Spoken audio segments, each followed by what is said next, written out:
Hello, and welcome to Architecture Topics. I'm Liam Caron, and today we are going to be traveling to a city that just 70 years ago didn't exist.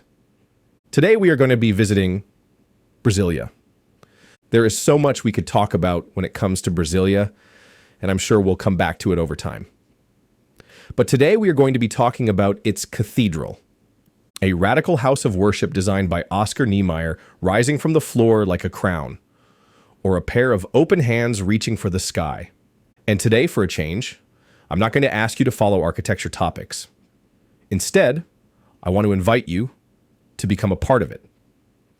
Leave a comment on whichever platform you are listening, letting us know which buildings you would like us to cover in future episodes. We'll consider all suggestions. And if there's one that repeats, rest assured we'll be covering it in the weeks to come. Excellent.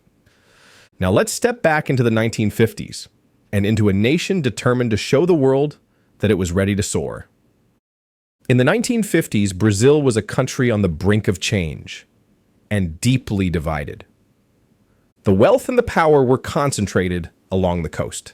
Cities like Rio de Janeiro and São Paulo were thriving, while the vast interior remained sparsely populated, poor, and cut off. President Juscelino Kubitschek came into office in 1956 with a bold promise. He called it his 50 Years of Progress in 5 plan. And at the center of that plan was the idea of building a new capital. Not just to ease the pressure on Rio, but to symbolically and physically shift the country's focus inland and to show the world and Brazil itself that it was a modern nation capable of monumental ambition. The site he chose was little more than a dusty plateau, a flat, windswept stretch of red earth called the Planalto Central, remote, harsh, and empty, which was exactly the point. Kubitschek brought in urbanist Lucio Costa to lay out the city plan, and Costa, in turn, tapped his longtime collaborator and friend, Oscar Niemeyer, to design its most important buildings. For Niemeyer, it was an irresistible challenge. He had already made a name for himself with his curving sculptural modernism in Pampulha and São Paulo. But Brasília was a new kind of challenge. Here was the chance to shape not just a building or two, but the entire architectural identity of a brand new capital, a place that could stand as proof that modernism didn't have to feel cold or anonymous. And Niemeyer poured himself into it.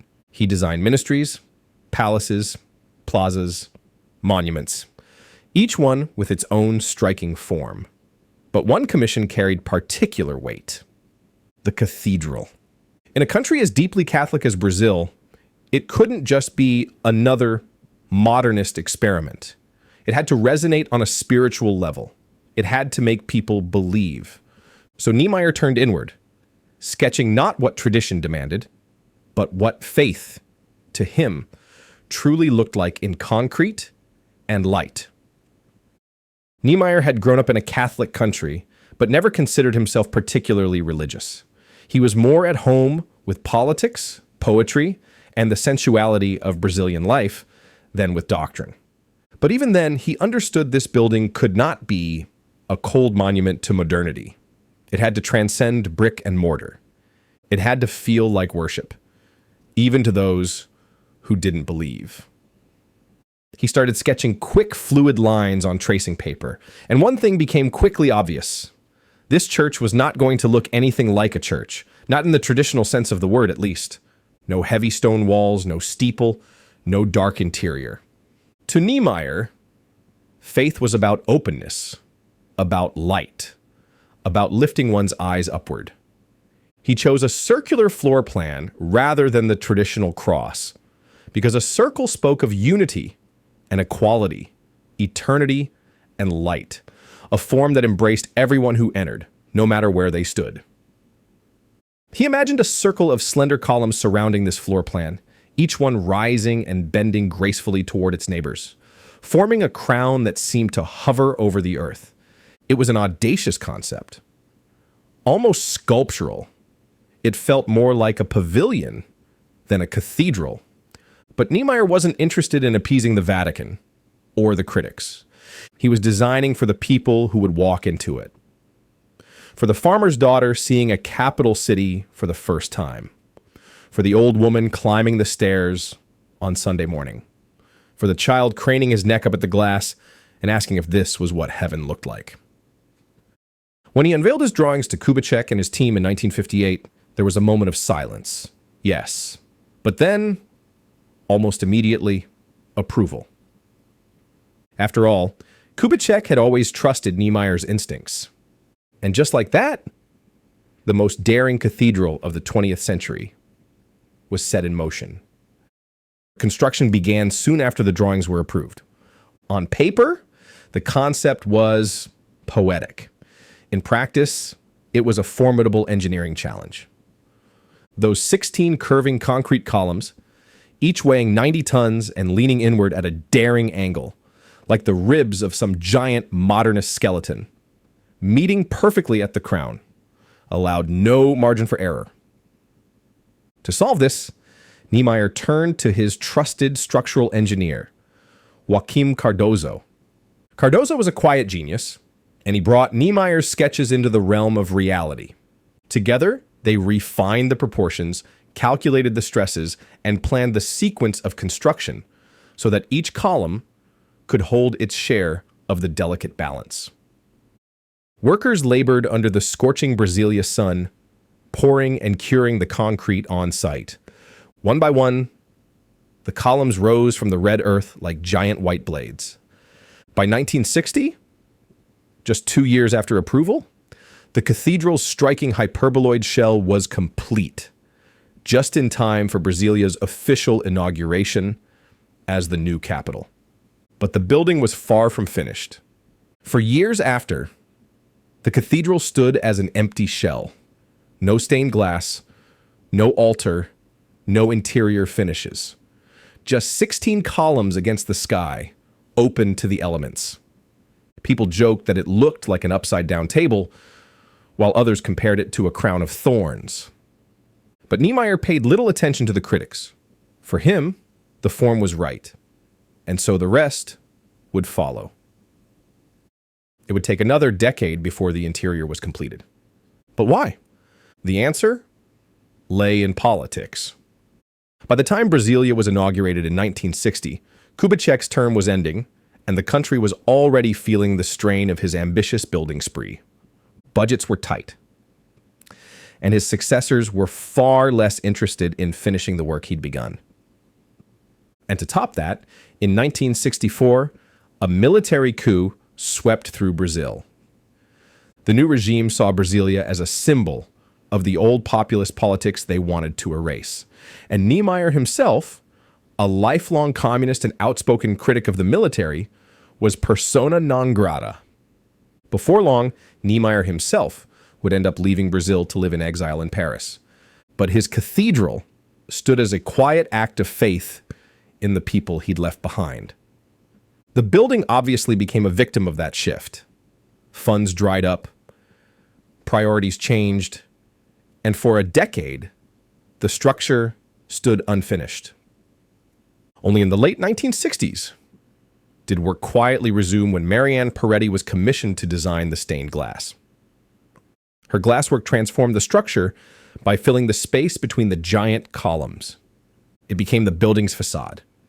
And through it, the harsh Brazilian sunlight was transformed into blues, greens, and whites, flooding the interior space and creating an almost heavenly experience.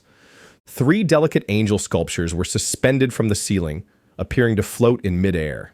And the floor, set below ground level, created a quiet, sheltered sanctuary that felt miles away from the blazing sun above. Outside, a shallow circular pool surrounds the cathedral, catching the light and cooling the air as visitors approach. On a still day, the pool also creates an illusion where the columns seem to float on water. On May 31st, 1970, 12 years after Niemeyer first sketched his idea on tracing paper, the Cathedral of Brasília was finally inaugurated in its full, finished form. Opinions were immediately divided, just as Niemeyer probably expected. Some worshippers were moved to tears. They spoke of how the light seemed to fall from heaven itself, of how the circular plan felt embracing, democratic, and full of grace. Others were less kind, calling it too strange, too bare, even irreverent. The clergy at first were cautious. This was, after all, a Catholic church in a Catholic country. And it looked nothing like one. No steeple, no cruciform plan, no stained glass saints peering down from Gothic arches. Instead, 16 concrete columns, curved like palms in prayer, holding up a dome of sky. But over time, the skepticism faded. The cathedral became one of the most beloved landmarks in Brasília, and one of Niemeyer's own favorites. He often spoke of how much he loved to sit inside, watching the sun cut through the glass, watching the people come and go. He once said he designed it for the people who might never enter a church otherwise, people who might not believe in God at all, but who could still feel something profound in a space filled with light and silence and soaring lines. In a city often criticized for feeling vast and impersonal, the cathedral remains one of its most human spaces, a reminder that even in the most modern plans, there's room for wonder. Today, the Cathedral of Brasília is seen as one of the greatest religious buildings of the 20th century, a testament to Niemeyer's belief that modernism didn't have to be cold, that concrete could feel like poetry, and that architecture could lift the spirit without ever being heavy. Even now, more than half a century later, it still feels daring, still feels like it belongs to the future. It still stops visitors in their tracks, still makes them look up, and for just a moment, it still makes them believe. And that's it for our journey through the Cathedral of Brasília. If you enjoyed this episode, don't forget to leave a comment and let us know which buildings you'd like us to cover next. Your suggestions help shape where we go from here. I'm Liam Caron, and I'll see you next time. Until then, keep looking up.